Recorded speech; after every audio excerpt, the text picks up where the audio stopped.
Good morning दोस्तों, एक बार फिर से स्वागत है आपका हमारे यूट्यूब चैनल पर। हम आपके लिए लेकर आए हैं देश विदेश की तमाम बड़ी खबरें, तो लास्ट तक हमारे इस चैनल पर बने रहिएगा। तो चलो शुरू करते हैं आज के मुख्य समाचार।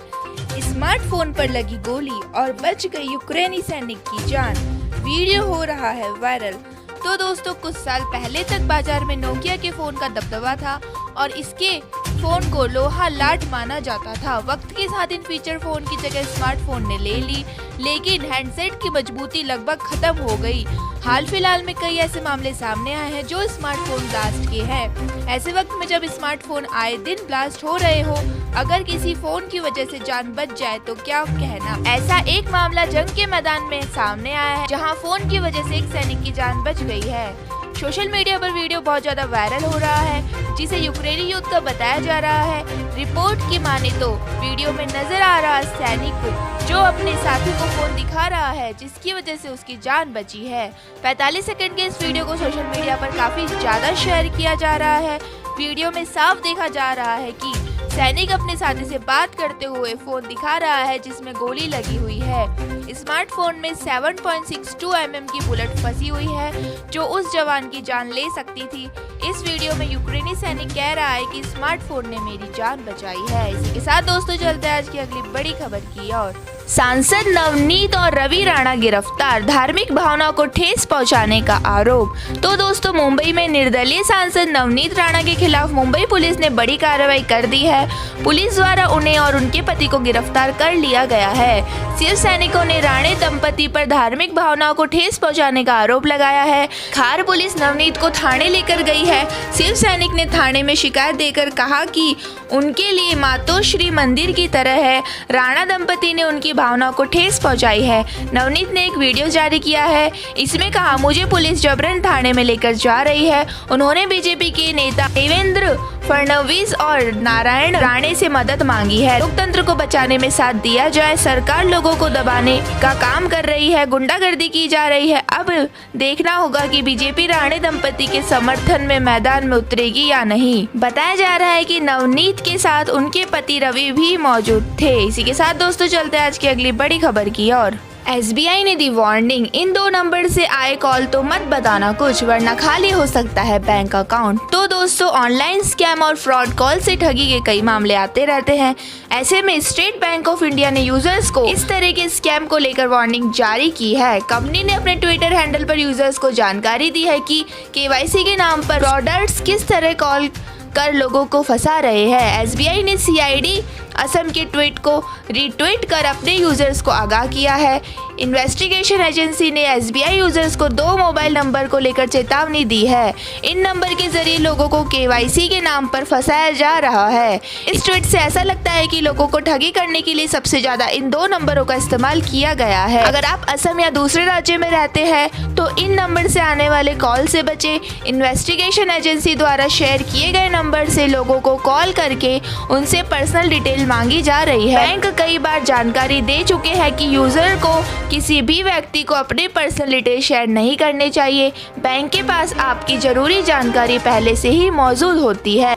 अपने ट्वीट में CID असम ने बताया कि SBI कस्टमर को 2 नंबर 918294710946 और 917362951973 से कॉल आ रहे हैं और कॉल करने वाले कस्टमर से KYC अपडेट की फिशिंग लिंक पर क्लिक करने के लिए कह रहे हैं। एजेंसी ने कहा कि सभी SBI कस्टमर से आग्रह है कि वह इस तरह की किसी भी संदिग्ध या फिशिंग लिंक पर क्लिक ना करे। इसी के साथ दोस्तों चलते हैं आज के अगले मुख्य समाचार की ओर।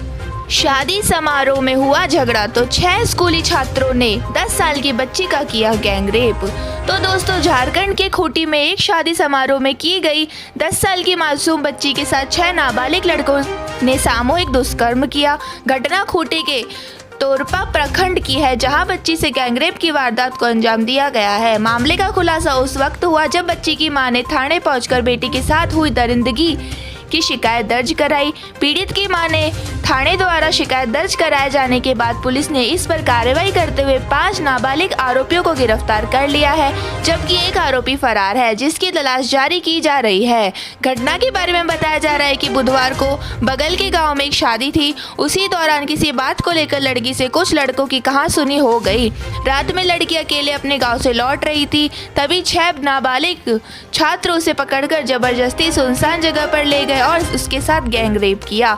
इसके बाद पीड़िता ने घर में पहुंचकर पूरे मामले की जानकारी अपने परिजनों को दी। घटना के बाद गांव में पंचायत बुलाकर उसे सुलझाने का प्रयास किया गया, लेकिन बात नहीं बनी। इसके बाद पीड़ित बच्ची की मां तपकरा थाने पहुंच गई और आरोपियों के खिलाफ शिकायत दर्ज करा दी।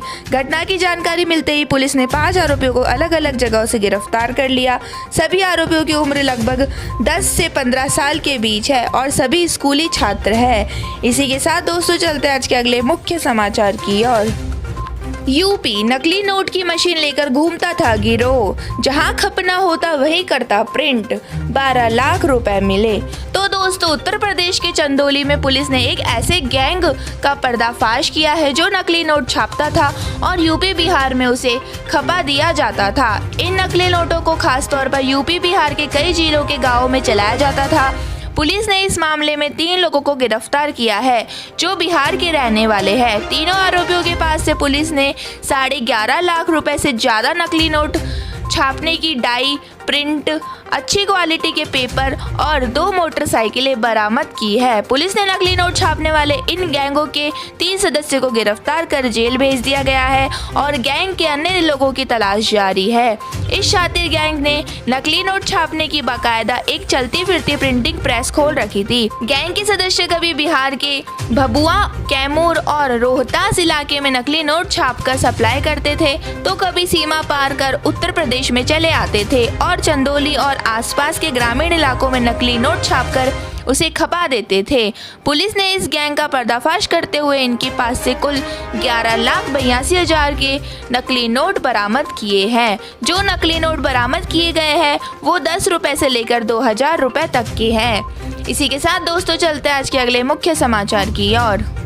पाकिस्तानी सेना की चौकी पर अफगानिस्तान के आतंकियों ने रात भर बरसाई गोलियां, इतने सैनिकों की हुई मौत।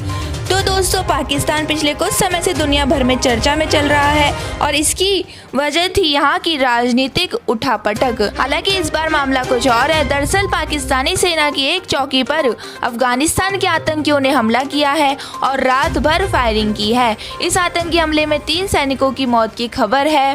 तो दोस्तों सेना ने अपने बयान में बताया है कि अफगानिस्तान की सीमा से लगे पाकिस्तान के उत्तरी वजीरिस्तान स्थित देवागर क्षेत्र में सेना की चौकी पर आतंकियों ने सीमा पार से गोलीबारी की। हालांकि पाक सेना ने भी उसका जवाब दिया। पाकिस्तान ने इस घटना की कड़ी निंदा की है और उम्मीद जताई है कि अफगान सरकार भविष्य में ऐसी गतिविधियां नहीं होने देगी।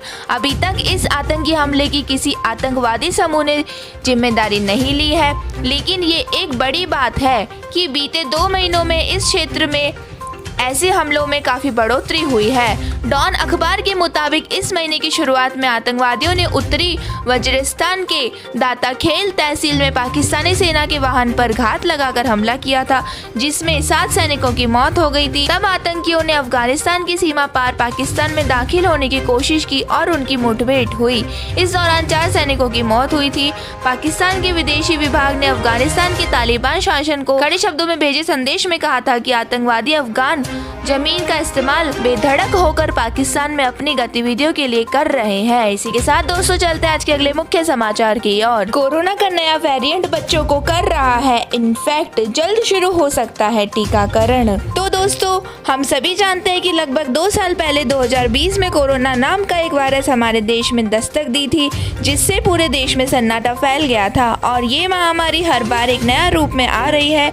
इस बार भी इसका नया वेरिएंट आ गया है। इससे पूरी दुनिया में इस नए वेरिएंट ने दस्तक दे दी है। इसका चपेट में बड़ों के साथ साथ बच्चे भी आ रहे हैं। बता दें कि हेल्थ एक्सपर्ट के अनुसार कोरोना के इस वेरिएंट की चपेट में आने पर बच्चों में सबसे पहले डायरिया और पेट दर्द हो सकता है। इसके साथ साथ बुखार, गले में दर्द, सूखी खांसी, थकान, सांस लेने में परेशानी, ढेर लगना, जुकाम, सर दर्द, उल्टी, दस्त और मांसपेशियों में दर्द भी हो सकता है।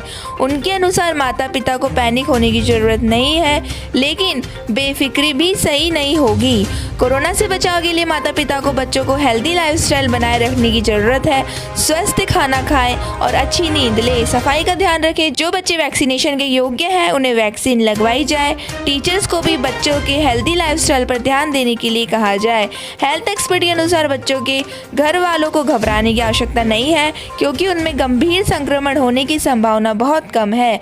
बच्चों में कोरोना के बहुत ही माइल्ड लक्षण हैं। समय पर इलाज होने पर बच्चा ठीक भी हो रहे हैं। इसी के साथ दोस्तों चलते हैं आज के अगले मुख्य समाचार की ओर। कश्मीर टूर। कश्मीर की वादियों में बिताए छुट्टियां। IRCTC दे रहा है घूमने का सुनहरा ऑफर। तो दोस्तों कश्मीर की खूबसूरती देखने के लिए हर कोई बेताब रहता है। वहाँ की हरियाली, झील, पहाड़, झरने जो एक बार देख लेता है, ये मंजर उसकी आंखों में बस जाता है। अगर आप भी धरती के स्वर्ग कश्मीर में घूमना चाहते हैं तो आपकी ये इच्छा IRCTC जल्द ही पूरा करने वाला है। IRCTC कश्मीर घुमाने का सुनहरा मौका दे रहा है। अमृत महोत्सव के तहत Indian railway catering and tourism corporation मात्र 32,600 रुपये में ये ऑफर लेकर आया है। इस विशेष पैकेज का नाम एक्सोटिक कश्मीर रखा गया है। इस पैकेज के माध्यम से आपको कश्मीर के कई आकर्षक स्थलों पर घुमाया जाएगा, जिसमें आपको श्रीनगर, गुलमर्ग, सोनमार्ग, पहलगाम जाने का मौका मिलेगा।